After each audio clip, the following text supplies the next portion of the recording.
You either let knowledge control you or you control knowledge. Yeah. And like after I read that, I was like, wow. Yeah, that's so deep. You know, if you want to have really deep connections with other humans, you have to be able to see them. You have to be able to observe their experiences, their perceptions, and their beliefs without feeling threatened. Beliefs aren't bad. Yeah. You know, we all have them, but it's becoming aware of your level of attachment to that belief. And if it's disrupting your life in a way that it's causing separation, then that's something to be curious about. Free to be, me, free to sing, sweet feathers envelop me like a hug.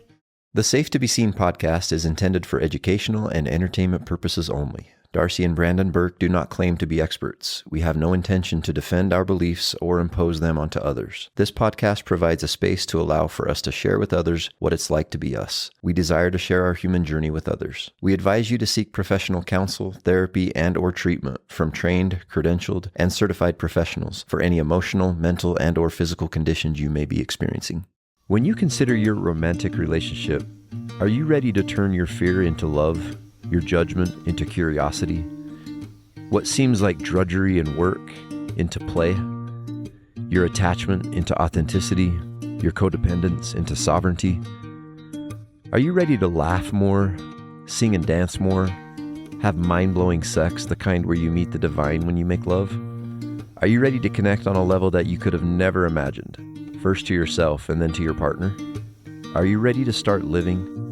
Are you ready to love and be loved without conditions, without keeping score? Are you ready to be seen and to see your partner? If you answered yes to the above, sign up for our couples retreat, More Than Love, held in a luxurious 7,000 square foot cabin in Bryan Head, Utah, September 19th through the 21st. Having divine union with your partner is not only possible, you deserve it. But it takes work. It takes understanding how and why you've been stuck in unconscious loops and patterns that were created long ago to keep you safe and to protect you, and how all of that protective armor around your heart is now weighing you down. It's preventing you from breathing. It's keeping you playing small. It's preventing connection to your higher self and to your partner. It's time to take off the masks. It's time to put the armor down. It's time to discover your authentic self. It's time to create true safety. Safety for you to be you and for your partner to be them. At this 3-day retreat, you will learn the why behind the loops and patterns that create disconnection from yourself and your partner. How to bring to your conscious awareness why you are the way you are and why your partner is the way they are. How to discover your unconscious wounding and how to heal it. How to effectively handle rupture and repair. How to heal, comfort, hold, and love your inner child. How to integrate your shadow. How to get out of your head and into your body so that you can be present. How to feel safe in your body. How to get good at feeling your feelings and sensations and to understand that they are messengers for you, trying to give you important information. How to progress toward authentic living. How to handle the delicate dance of sovereignty and connection. How to heal your sexuality. How to regulate your nervous system. How to manage your triggers. How to step into your divine masculine and feminine. If you're ready to feel safe to be seen, if you want more than love, this retreat is for you. So click on the link in the show notes to apply. Welcome to another episode of Safe to Be Seen. My name is Brandon Burke, and this is my beautiful wife, Darcy. Hey, Darcy. Hey. It's so good to be with you on this episode. Mm-hmm. I'm so excited for what we're going to talk about today. But first, how you been? Tell us a little bit about what's been going on in your world. Been good. Yeah? It's good to be here. Yeah. Well, we had a lot going on last week. Last week, we took our youngest. He wanted to go to Knott's Berry Farm with a couple of friends for his birthday this year. And so we were able to make time to make that happen last week. And probably the best part of the whole trip was our conversation on the way to California. Because a lot of time in the car with these 3 boys. And, you know, they're 14. They're 14. Yeah. Such a fun age. They were so fun. Yes. And in an attempt to just to dive a little bit deeper into their inner worlds, me and you are always wanting to do that with people. Yeah. And learn more about them and their lives and what's going on and what does it feel like to be a 14-year-old boy. And so I had like these list of questions that I wanted to ask them. And one of them was like, what are your biggest fears? What are your biggest worries in life? And I was, just being open to whatever they were going to have to say. And they said 3 things. They said when in relationship to their biggest fears and worries in life. Yeah. Receding hairlines. Their fear of talking to girls. Yeah. And then their worries about like sports and Minecraft. Minecraft. Very important. Yes. And you said you're like, not much changes when you get older. Yeah, that's true. Yeah, that hairline is always an important factor for us men, for sure. Yes. I just thought that was so funny that was something that was like, that was hilarious. It was so funny. We had a blast. We had so much fun with those kids. Yeah, it's so fun getting to know your kids and their friends. Yeah. Be able to spend time with them like that. And we had a lot of good conversation. It was really fun. Yeah. Yeah. And then.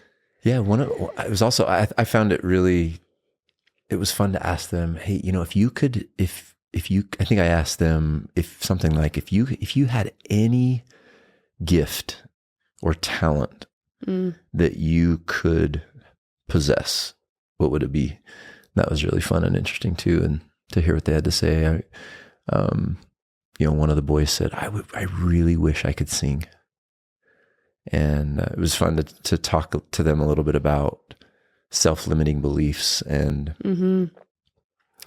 the fact that there are so many hidden gifts and talents that we have that we oftentimes obscure ourselves from just because of what we believe. Yeah. Our beliefs create our reality. Yeah. Yeah. It was so fun talking to them about that. Yeah, we had so much fun. Mm-hmm. Yeah. Yeah. We had that. We had Mother's Day over the weekend. Oh, yeah. Which is so fun. You guys spoiled me. Thank you. Well deserved. You're welcome. Our pleasure. Yeah. We're so grateful for you. Yeah. Happy Mother's Day to our moms. Yeah. Happy Mother's Day, moms. I was thinking about my mom over this weekend, and something I love so much about my mom is she's never taken life too seriously. And I just have so many memories of her growing up just laughing and being able to laugh at herself. That was such a gift to me, just to be able to not take my faults, not take my imperfections too seriously, just the ability to be able to laugh at myself. Yeah. Yeah, I love that about my beautiful. mom. Yeah. Yeah, and as I thought about my mom, I was reflecting a lot on how much she worked. She worked really hard. She had a full-time job my whole life. And very grateful for that. Very grateful for her sacrifices in working to help provide some of what I think were probably like extras, like maybe being able to buy basketball shoes or go on vacation or go to sports camps. Yeah. Things like that, I think, were made possible by my mom working. And she worked really hard. Yeah. So I'm very grateful. Yeah. It's awesome. Yeah. Well, today, should we get started with our topic for today? Let's get started. Let's do it. So, the last few episodes, we've talked about just kind of an introduction to the why behind the podcast. And we started talking a little bit about a very, very important aspect of our journey in this middle part of life, this middle passage, this transition that we've experienced over the last few years, which involved leaving religion. And then today, it's our intention to talk about attachment.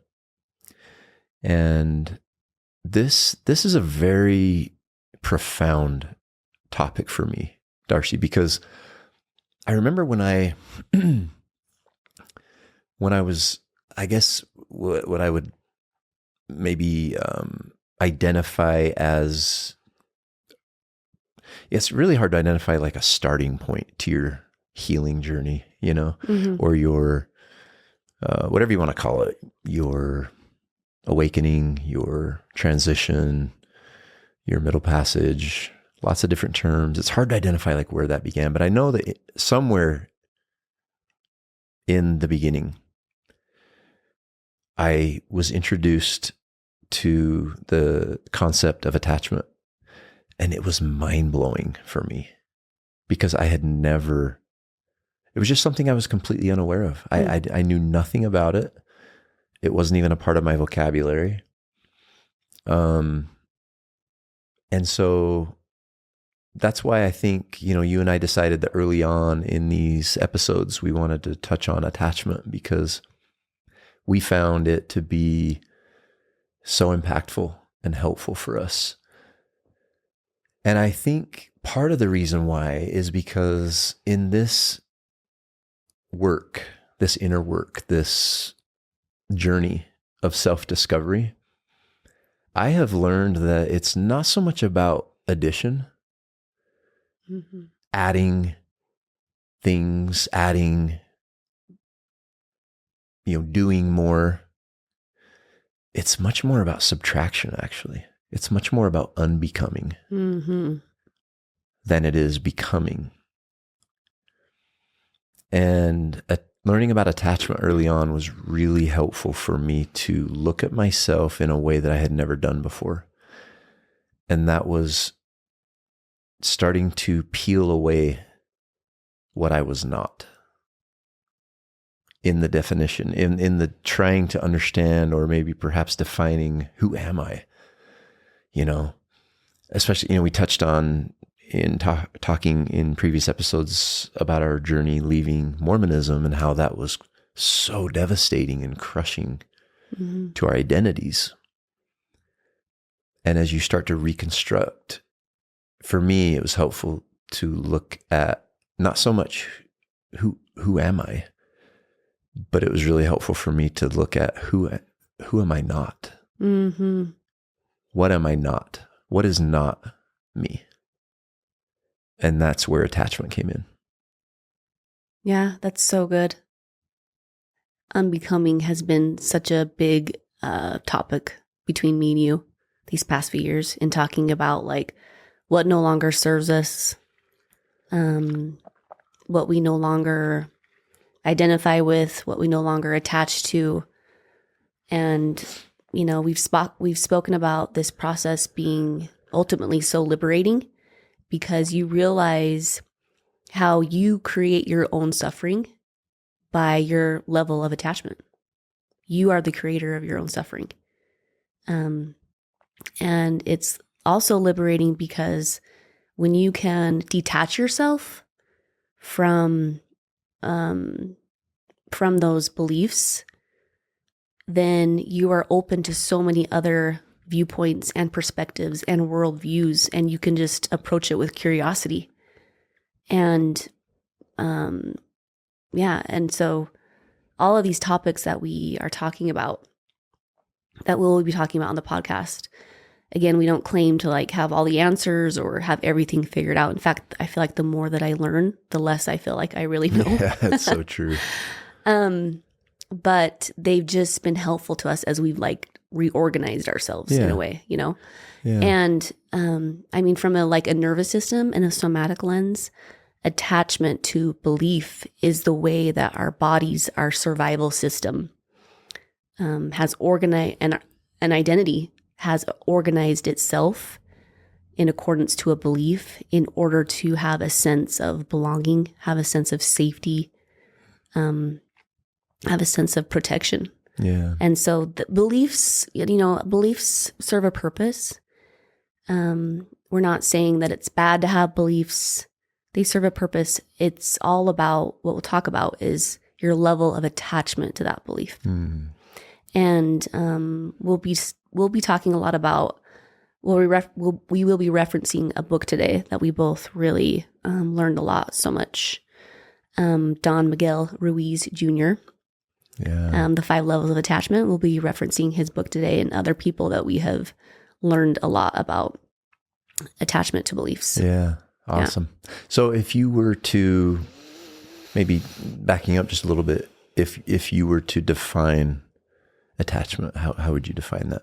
I think it's just what I said. Yeah. Attachment is how you organize yourself, how your body, because we're wired for survival. Uh-huh.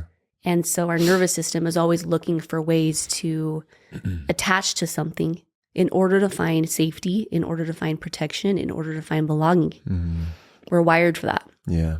And so attachment to belief can be anything that's, family, cultural, religious, political.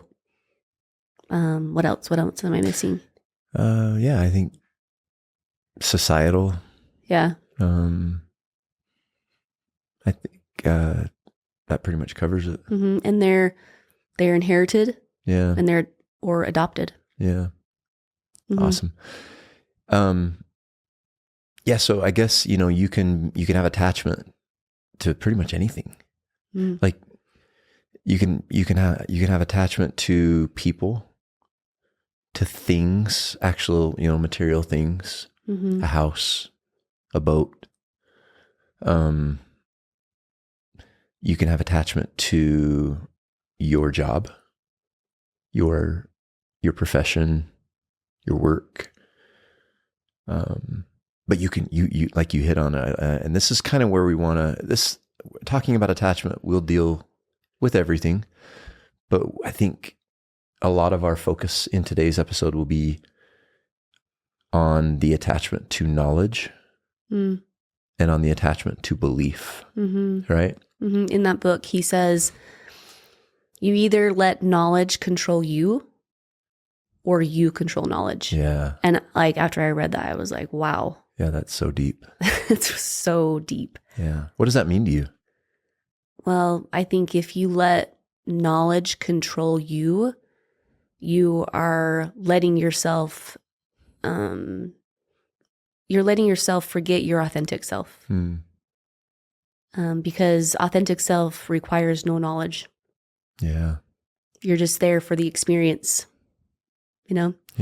And when you let knowledge have control over you, then you are limiting yourself as a person to other perspectives, to other viewpoints. When you let knowledge control you, you're allowing unhealthy attachments in your life. Awesome. I was thinking about, in preparing for this episode, we'd share some things from this book, The 5 Levels of Attachment, and we'll include the link to the book in the show notes for those of you who, if you have interest in reading it. It's a very, very impactful book. It's a pretty short read, but very, very good. All of his books are so good. Yeah. And his fathers, Yeah. Don Miguel Ruiz They're so and good. Don Miguel Ruiz Jr. They've written a lot of really, really great books. The 4 Agreements, The Mastery of Self, The Mastery of Love, all based on the Toltec tradition of spirituality. It's really, really good stuff. But in preparing for this, I was thinking, besides talking about the book and what we learned from it, I thought, well, what are some maybe personal experiences that we can share? And my mind went back to when we were first married. And I thought about some of my attachments that I was completely unaware of. At least, I didn't view them the same way that I do now, with that level of awareness, which, by the way, we want to remind our listeners that there's no judgment here. No. Like, this is not, like you said earlier, this is not us standing on a soapbox saying we've got it all figured out. This is all about awareness. It's okay to have attachment. We all have attachment. Human beings have attachment. It's about increasing your awareness around your relationship to those attachments. Yeah. And like you said, are you controlling knowledge, or is knowledge controlling you? Mm-hmm. And I remembered, do you remember, not to put you on the spot, but what some of our earliest like spats were about, our earliest disagreements or arguments? Do you remember? Well, Maybe I better not let you answer because no. I remember. Sorry, I'm trying to like steer I remember you. our first fight was because you got upset because I won you at the game of speed. Oh, And then Monopoly not long after that. well, yeah. I mean, I guess I was attached. We were so competitive. I was attached to the belief that how dare I get beat by my wife, right? No, that's good. No, I was thinking about, do you remember when, listen, scared.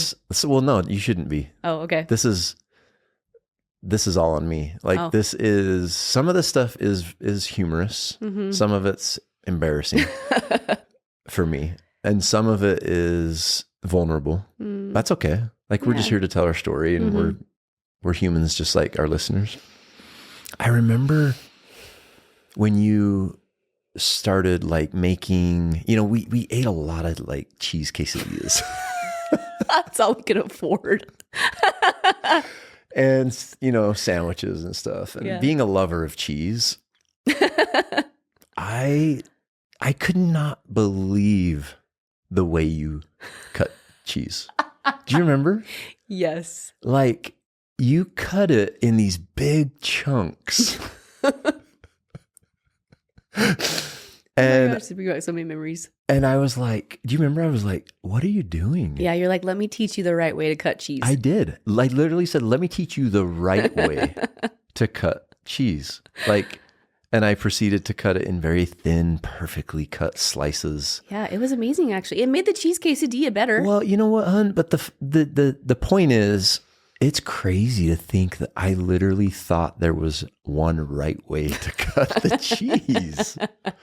And that how dare you cut it differently? And Yeah. that was actually going to make it taste worse, or like not be as good, or, and I don't know if we actually fought over it. I don't No. remember that we did, but like, Yeah. I remember me making a point, Yeah. like me saying anything. Of course, that came from thoughts, that came from beliefs that it should Had to be a certain way. Anyway, I thought that was kind of funny, That's but so funny. I forgot about embarrassing for me. I'm sorry. that. It's okay. I'm sure I've had plenty of those moments too. Yeah, but should we dive into the book a little bit? Or? Oh. Yeah. Yeah. Start with the 5 levels. Yeah. So in the book, as indicated by the title, the author goes through 5 levels of attachment. Mm-hmm. And I think before we do that, though, is it okay if we talk a little bit about, like, he talks about in one of the early chapters, he describes kind of the way that we use knowledge and what is knowledge. And I really liked it. So basically he just talks about how we use symbols. We're a social creature. We're a storytelling creature, us humans. And we use symbols as representations of our experience, of our life, of how we experience this life. Mm-hmm. And words are are an example of symbols. And he talks about how a symbol's meaning is, it's derived from agreement by a community of people. Now that community could be a family, it could be a church, it could be a nation. But once there's agreement on the meaning of that symbol, then it gains momentum, it gains power. Mm-hmm. And then when enough people agree, it becomes consensus. And then it becomes knowledge. Now, knowledge is very, very important because knowledge is the lens through which we see life. And knowledge is the bridge by which we connect people. Yeah. to each other. Mm-hmm. But as we've talked about earlier, he talks throughout the book about the question we should always be asking ourselves. Are you controlling knowledge, or is knowledge controlling you? And so as he proceeds through talking about the 5 levels of attachment, he gives, I really like it, he gives the example of soccer and being a soccer fan. And at level 1, the authentic self, a fan just loves soccer. Just, they don't care if the game is being played in a magnificent stadium or on a dirt field out in the middle of nowhere. They don't care who the players are. They could be kids. They could be professionals. They don't even care if they're kicking around a ball. They could be kicking around a can, for all this fan at this level of attachment cares. They just enjoy The experience. Level 2, preference. The soccer fan decides to cheer for one team or the other when they go to a game or watch a game. But they still very much are in control of knowledge, in this case, the team representing the knowledge that they've chosen to cheer for, in that they're not affected by whether that the team that they've chosen to cheer for wins or loses. There's no emotion involved. Yeah. Other than just kind of cheering for one team just to cause a little bit more of fun in, Yeah, maybe make it more fun, more exciting. They've decided, maybe even randomly, I'm going to cheer for the home team today. Yeah. Or I'm going to cheer for the team that has blue uniforms today because I like blue. Something like that. Yeah. But when the game ends, they leave the game and they are grateful for the experience, unaffected by the outcome. It has no effect on their mood, on their happiness, on any aspect of their life. They're just so grateful that they got to experience that game. Mm-hmm. At level 3, which he calls identity, this is where the fan begins to put a little bit more emotional investment into the team that they decide to cheer for. They may purchase some apparel of the team, they may have some decor in the house. They'll sit on that side of the field with all the other people who want that team to win. Yeah, they start to, the team that they're cheering for starts to have a little bit of it becomes a little bit a part of the identity of that fan. Yeah, there's some more emotion involved. Yeah, there's more emotion involved. So if the team they're cheering for wins, they're going to feel happy. Mm-hmm. If the team they're cheering for loses, they're going to feel disappointment. Mm-hmm. But they still are able to, for example, sit down in a pub with a fan of the opposing team and share a beer and talk about soccer. Yeah. There's no threat. Yeah. There's no threat. Mm-hmm. But there begins to be a little bit of an impact on the life of that fan who is at this level of attachment. Like, for example, if their team loses, they may go to work the next day a little bit grumpy, a little bit disappointed, and they may take it out on some of their coworkers a little, or be in a bad mood, noticed by others, Mm-hmm. And at level 4, which is internalization. This is where it starts getting a little unhealthy. Yeah. Yeah. Mm-hmm. This is where the attachment to, in this case, in this example of soccer, this is where the soccer fan has allowed their team to become a very intrinsic part of their identity. Mm-hmm. And so they start to, what happens at level 4 is you start to experience separation, meaning you start to be blinded a little bit by humanity. For example, a person at level 4 attachment in,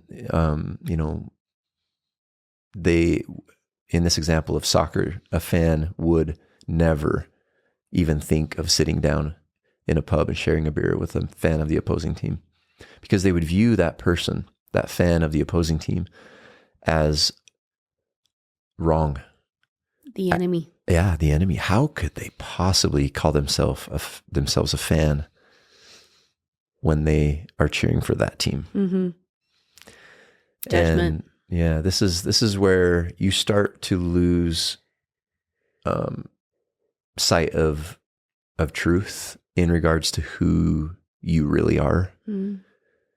And these things, when you get to level 4, when you start to take on something as an attachment at level 4, you start to be, it's based in judgment of yourself. It's based in these things, these attachments. It's based in self-acceptance. And it really, like you said earlier, starts to become unhealthy. Mm-hmm. Yeah. And then a level 5 is fanaticism, where this is where where you've gone off your rocker. Yeah, this is where you need some help. Because a fan, in this example of soccer at level 5 attachment, fanaticism, would go to all lengths to defend his team. Mm-hmm. This is war. This is like when you go to a game and you see people like getting in fights, mm-hmm. and like harming each other. Mm-hmm. If your kid chooses to cheer for another team or is a fan of another team, then they're disowned. They're out. They're out. They gone. Yeah. Like how, like not only at level 4, you're like, how could you cheer for another team? Mm-hmm. Like, I cannot imagine you cheering for another team. How's that possible? Yeah. At level 5, you're like, you're out. Mm-hmm. You're not a part of this family anymore. Mm-hmm. This family cheers for the red team, Yeah. And, if this example of soccer is a little bit hard to follow, or a little bit, if you don't quite identify with it, you don't have to look very far to see that the same exact thing happens in politics, religion, mm-hmm. in families, all around these different beliefs that we have, or knowledge, where instead of us using knowledge, us controlling knowledge so that we can experience life in the present moment, mm-hmm. so that we can connect to people and find happiness, we let knowledge use us. And just like a horse, have you ever seen those horses that have the blinders on, mm-hmm. so they don't get distracted by things going on in their periphery? That's how we become mm-hmm. when we get to unhealthy levels of attachment. Mm-hmm. We literally cannot see that there are infinite possibilities out and there. Perspectives. And like, we just think, we get to a place where we think the knowledge that I have shaping my view of the world, mm-hmm. creating the lenses through which I see things, through which I see myself, and through which I see you, is the only way. Mm-hmm. And that's where, like we spoke to, beliefs aren't bad. Yeah. We all have them, but it's becoming aware of your level of attachment to that belief. And if it's disrupting your life in a way that it's causing separation, then that's something to be curious about. Yeah. And something to look inward at yourself. And, in my experience, I touched on this a little bit last episode when I talked about my experience with our daughter who left Mormonism at a very young age when I was still very much in the church. And because of my attachment to my religious belief, it was preventing me from really seeing her. And thereby preventing me from connecting with her on a deeper level that was available. And thankfully, like, we were able to maintain a good relationship outside of that. And we had love and connection outside of that. But I've had to, like I spoke about in my last episode, I've grieved over, being so deeply attached to, there's only one way to practice spirituality. There's only one way to view God, to view, religion. It prevented me from seeing her, her humanity. And that was, not only with her, but with other people. I mean, I feel like I was still very much like open to like hearing other people's perspectives. But internally, I was like, I'm right, they're wrong. Yeah. Yeah. So I think just awareness is so important of what is your level of attachment to your belief. Is it causing you to not see other people? Is it causing disruption in your relationships? Is it placing you on a pedestal above other people? I think those are all good things to be curious about within yourself, because in those examples that we just gave, the 5 levels of attachment, you can see how we create our own suffering. We are the creators of that when it comes to our attachment to a belief. In the soccer examples, the people who were so attached to a certain outcome of the game, to their winning team, and it caused them to have, feel anger, feel frustration, feel disappointment. That was because of their attachment to that outcome. Yeah. Yeah. Yeah, I thought it was fascinating that he shared a couple of true real life examples of level 5 attachment related to soccer. And that was when in Europe, a team was, because they were struggling in the Premier League, they were relegated down to a lower league. And then when they lost in that league, a fan of that team just went home and hung himself. He couldn't live with the fact that his soccer team not only got relegated to the lower league, the lower division, but that they couldn't win in that division. And then he gave the example of a bus driver who was a fan of a team who lost in a big championship game, and drove his bus through a crowd of people wearing the jerseys of the winning team, the opposing team, killing 4 people. So awful. Like, this happens. This is like when we take on beliefs and wars are created. I mean, look at the wars going on in the Middle East. They're largely dealing with belief. Well, all wars are started because of that. Yeah. Marginalization of groups, prejudice, violence. It all is rooted in unhealthy attachment to belief. That causes separation. Yeah.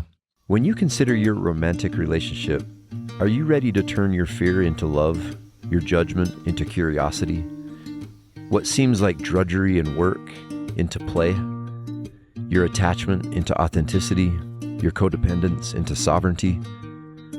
Are you ready to laugh more, sing and dance more, have mind-blowing sex, the kind where you meet the divine when you make love? Are you ready to connect on a level that you could have never imagined, first to yourself and then to your partner? Are you ready to start living? Are you ready to love and be loved without conditions, without keeping score? Are you ready to be seen and to see your partner?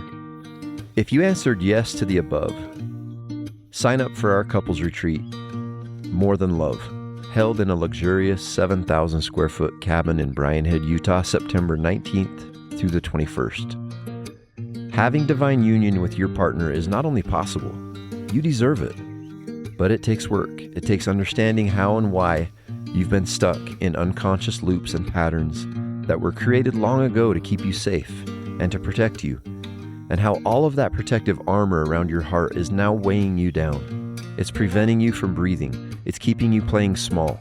It's preventing connection to your higher self and to your partner. It's time to take off the masks. It's time to put the armor down. It's time to discover your authentic self. It's time to create true safety. Safety for you to be you and for your partner to be them. At this 3-day retreat, you will learn the why behind the loops and patterns that create disconnection from yourself and your partner. How to bring to your conscious awareness why you are the way you are and why your partner is the way they are. How to discover your unconscious wounding and how to heal it. How to effectively handle rupture and repair. How to heal, comfort, hold, and love your inner child. How to integrate your shadow. How to get out of your head and into your body so that you can be present. How to feel safe in your body. How to get good at feeling your feelings and sensations and to understand that they are messengers for you, trying to give you important information. How to progress toward authentic living. How to handle the delicate dance of sovereignty and connection. How to heal your sexuality. How to regulate your nervous system. How to manage your triggers. How to step into your divine masculine and feminine. If you're ready to feel safe to be seen, if you want more than love, this retreat is for you. So click on the link in the show notes to apply. If we're going to talk a little bit about spirituality, religion in this regard, at level 1, the authentic self, you could find God literally anywhere. In nature, in a temple, in a mosque, in a Mormon church. In another human. Anywhere. In a drum circle. But at level 5, fanaticism, God just happens to be the subject or the object of the ceremony or the ritual. In other words, at level 5, the religion is way more important than God. And,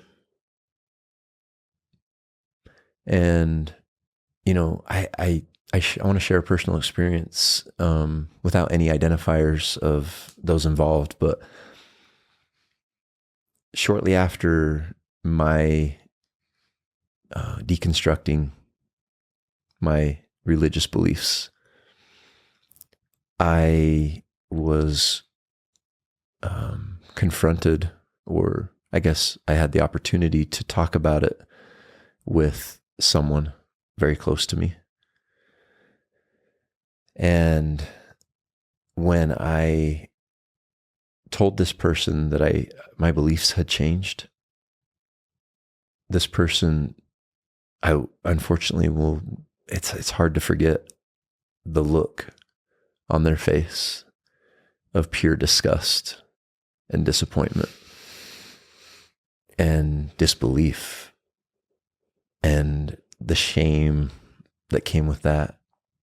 Now that's all been taken care of and healed, and that's been years ago. But it's just another example of, like, this was a very, very important person to me, whose ability to see me, to see my humanity, to have interest in or curiosity in my experience in going through that was completely overshadowed by their fear. And that fear was rooted in their relationship, their attachment to that belief system that I decided to depart from. It's hurtful. I know that was hurtful for you. On the flip side of that is, I had similar experiences to that.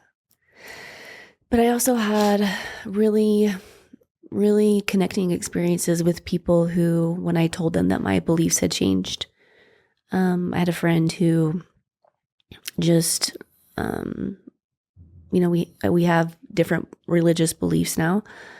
But when I was talking to her about my experience, she just approached me with so much curiosity. And when I told her, when she asked me how I was doing and, what was developing in this process, I expressed to her, I said, it's been really difficult, but I have really never felt more connected to myself, more connected to other people, more connected to God. And instead of like judging that, she said, "Oh, wow, I'm so happy for you. That's amazing." That's beautiful. And we were able to connect on a deeper level because of that, because I wasn't judging her beliefs. She wasn't judging mine. We were just being open to perspective, open to a different way of seeing things and not feeling threatened by another person's belief. Yeah. And I think that if you want, we are all wired for connection as well. That's a human need. Mm-hmm. And,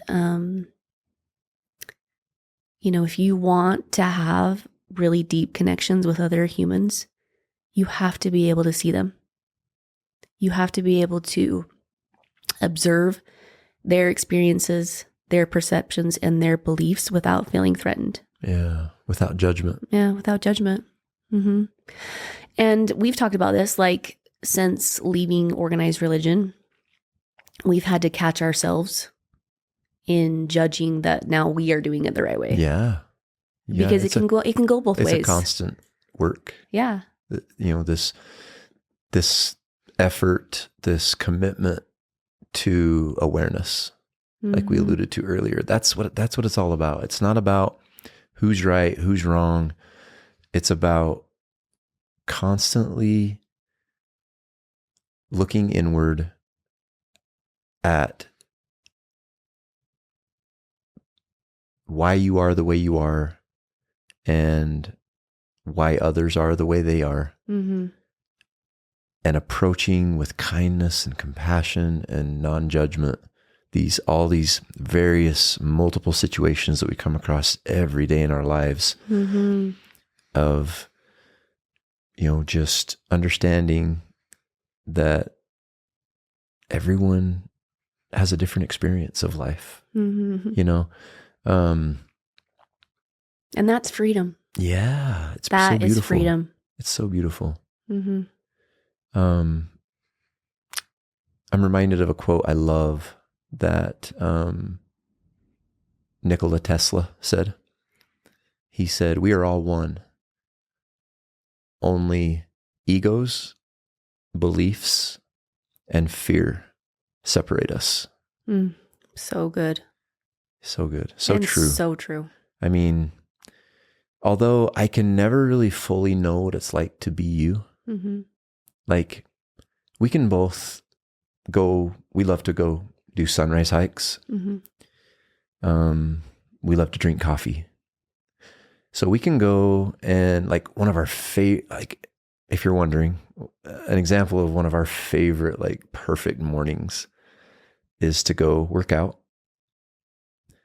walk our dogs, get some coffee, and go watch the sun come up. Right?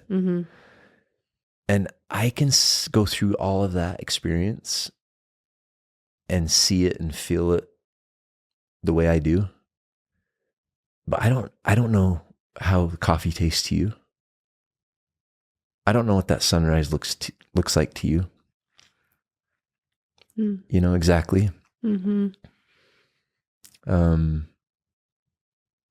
We all, based on the knowledge that we have, based on our life experience, based on our trauma, based on our wounding, based on our conditioning, based on our domestication, we all experience life differently. Yeah.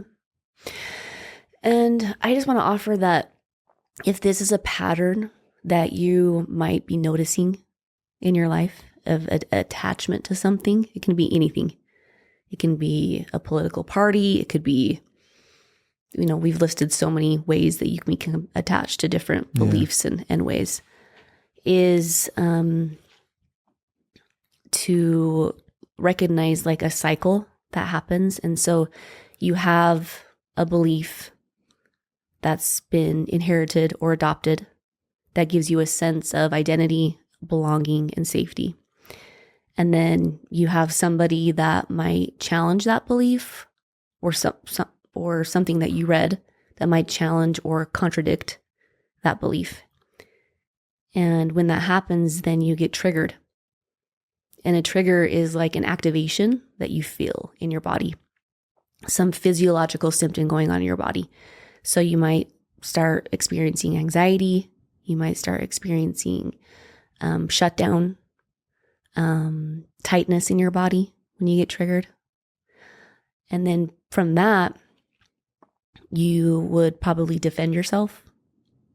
You would dismiss the other person's perspective, or just like completely shut down. And from there, depending on your level of attachment, you would work probably to reinforce that belief in order to avoid the discomfort of feeling those sensations that come up when you get triggered. And so if you've, throughout this podcast, if you've noticed maybe even yourself getting triggered about us talking about level of attachment, and maybe recognizing areas in your life where you might be at an unhealthy attachment to something, just notice like the sensations in your body. Notice the physiological symptoms that come up for you, and then what you do from there. And if it's a pattern that you're wanting to interrupt, just sit with those sensations, sit with that discomfort, because sensations, emotions, they're information about ourselves. And instead of trying to judge or defend or dismiss, just be curious about it and let yourself feel those things. Because it is a cycle. It's a cycle that when you're so deeply attached to something, that repeated cycle that you go through, which you continually try to reinforce that belief and make it has to be true in order to dismiss feeling uncomfortable. And I remember going through that. Yeah. I remember when I was, attached to Mormonism, that if somebody challenged it or contradicted it, I had those sensations. Mm-hmm. I had anxiety. I felt tightness. You felt like you had to defend it. Yeah, I felt like I had to defend it. Yeah. And sorry. No, go ahead. Well, I was going to say, I think that when you're at a healthy level of attachment, one sign of that is you have no need to defend it. Yeah. You just listen. You feel no need to defend it. Mm-hmm. These are just little helpful points that I learned. Mm-hmm. And when you're at an unhealthy level of attachment, you not only feel like you have to defend it, but if you're at a perhaps very unhealthy level, maybe level 4 or 5, you actually feel like you must impose it, that belief. You must impose that belief onto others. And they either must accept it and therefore earn your good graces as a reward. Mm-hmm. Or if they reject it, it oftentimes is the end of that relationship. Mm. That's what it comes to. Yeah. Those are kind of like the things that you might, I found helpful to kind of guide myself, because we all have attachment. Mm-hmm. There's no judgment here. What are your attachments? What are some attachments you have? Well, I have, I think, a much healthier attachment now to things like sports. I love sports. Specifically, I'm a big University of North Carolina Tar Heel fan, basketball specifically. Mm-hmm. And historically, I think I was definitely a level 3. And at times, I think one thing to remember is you there's like this ladder that you go up and down. Like you're not always at a 3 or always at a 4 in any particular thing. Usually you're kind of like going up and down the levels, depending on what's going on in your life or whatever. Mm-hmm. I've definitely been, I think, when having to watch a UNC game with a Duke fan, I think it's been shown to me that I've experienced level 4 attachment to my UNC Tar Heels.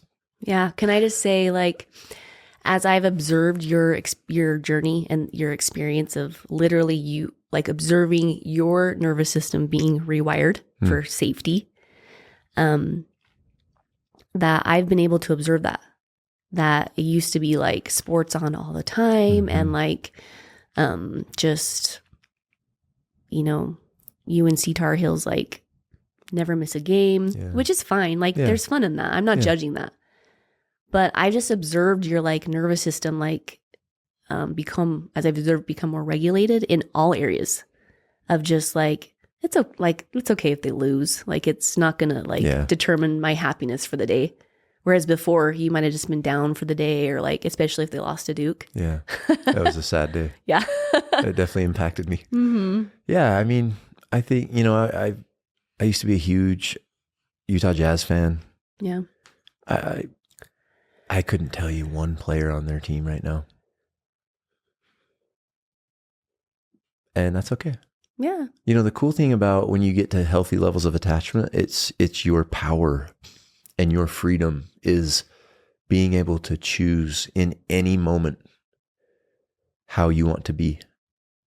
So for example, if I decided, to follow a vegan diet, but I was in healthy attachment to that decision, to that diet, maybe on a Friday night date with you, we decide to go get some ice cream and I'm okay with that. Like, I'm not going to judge myself. I'm not going to be hard on myself. Yeah. I'm not going to look at myself, like I'm with it without, I'm not going to have any issues with self-acceptance or self-love.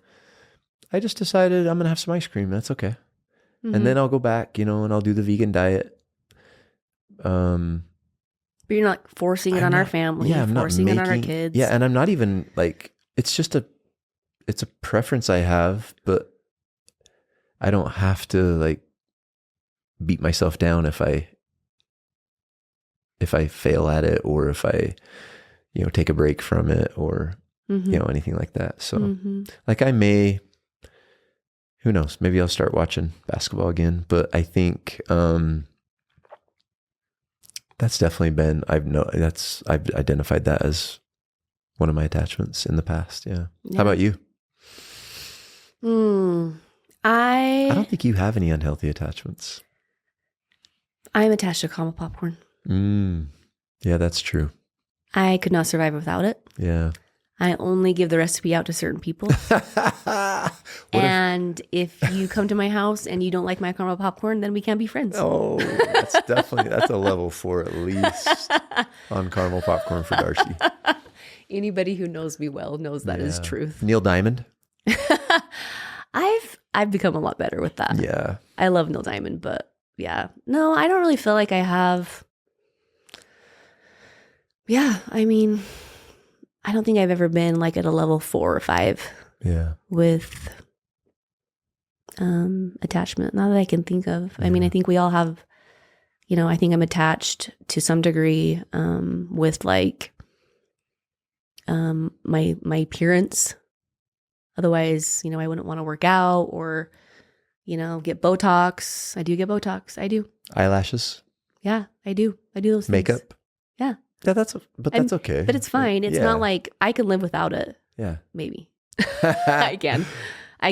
But yeah, I think it's just recognizing your level. Like I said, all things boil down to what your level is attachment to. Can you survive without it? Yeah. Are you open to other ways of doing it, of seeing it, of experiencing it?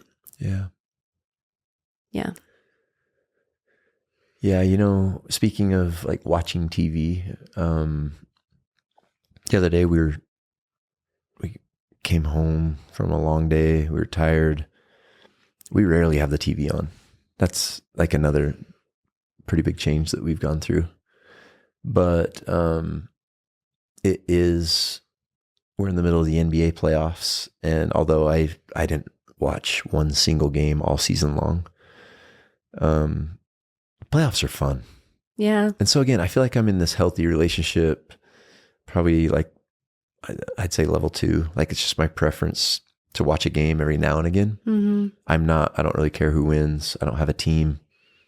I just really enjoy the competition, the incredible skill and gifts of these NBA players. It's beautiful. So I turn the game on, and not long after I turn it on, it's halftime. I'm like, oh, okay, well, what am I going to do for halftime? I start seeing what else is on, and I see that Shrek is on. One of the best shows of all time. Yeah, I love Shrek. So I turned it to Shrek, and we started watching, you and I, a little bit of Shrek just during halftime, and then the plan was to turn it back to the game. And it was the point in Shrek when Shrek and Donkey are rescuing Princess Fiona from the castle and the fiery dragon. I love that scene. And so we were all into it and loving it. And, knowing that we were going to be recording this podcast episode on attachment, I was probably sensitive to it, but I noticed, when Shrek rescues Fiona, and she's so grateful at first, thanking him. And of course, Donkey speaks up and says, "What about me?" And, so then she thanks Donkey and calls him a noble steed. Yeah, the noble steed line is so good. But then Fiona says, okay, to Shrek, she says, "Okay, take your helmet off." He's wearing a helmet with like a part of it covering his face.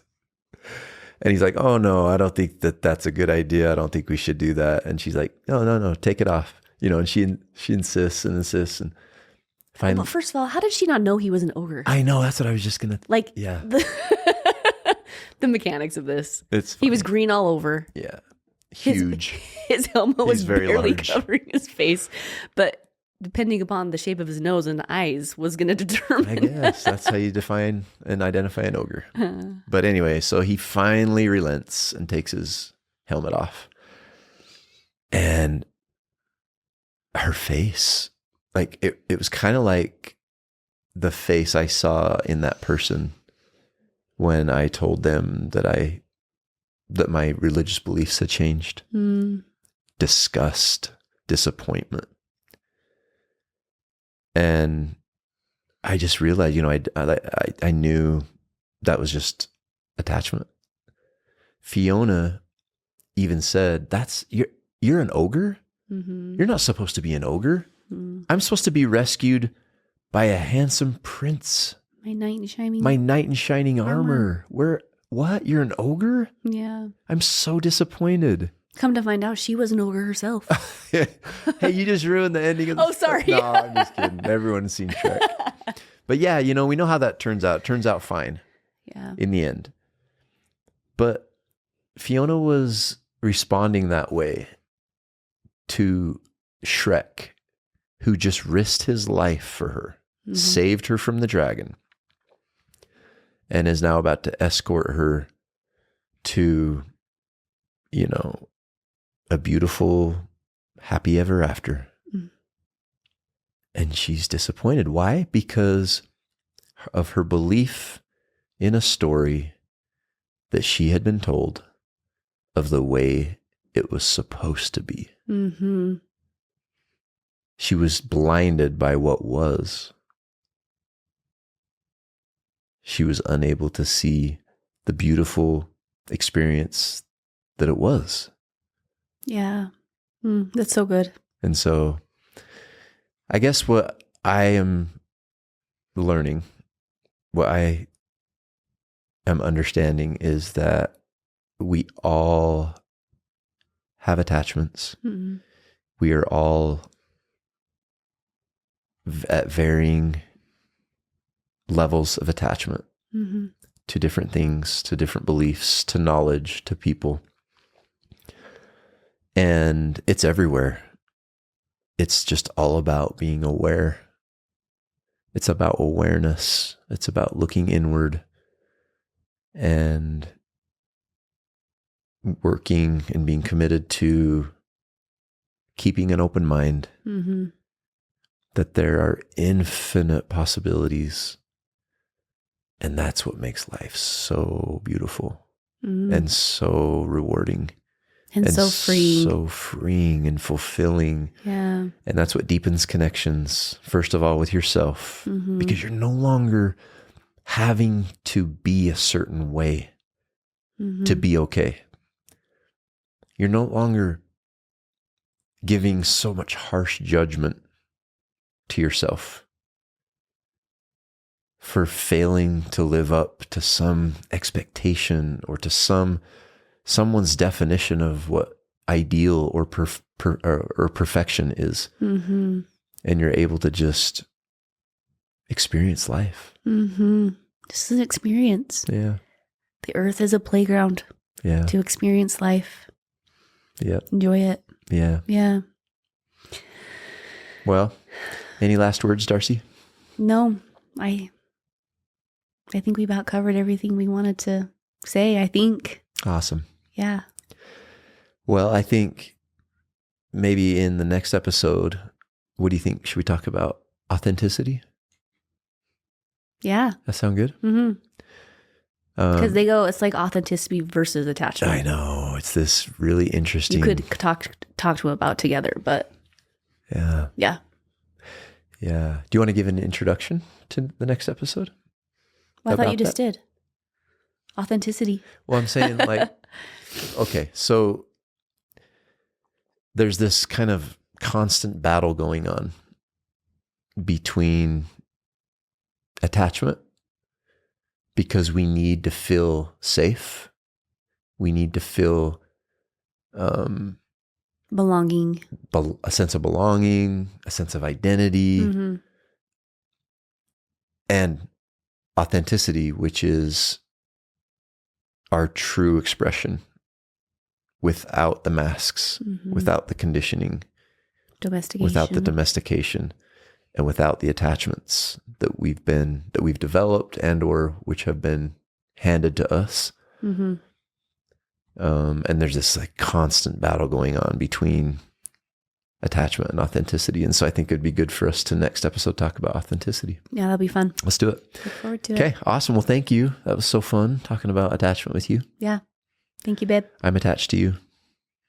I'm glad. As me to you. But in a healthy way. Yeah. Okay. Well, good. We'll talk about relationship attachments. That's a whole nother episode. Yeah. Yeah. Okay. Well, thank you. And we'll see you next time on Safe to Be Seen. Free to be me, free to sing, sweet feathers envelop me like a hug, whispering melodies. The Safe to Be Seen podcast is intended for educational and entertainment purposes only. Darcy and Brandon Burke do not claim to be experts. We have no intention to defend our beliefs or impose them onto others. This podcast provides a space to allow for us to share with others what it's like to be us. We desire to share our human journey with others. We advise you to seek professional counsel, therapy, and or treatment from trained, credentialed, and certified professionals for any emotional, mental, and or physical conditions you may be experiencing.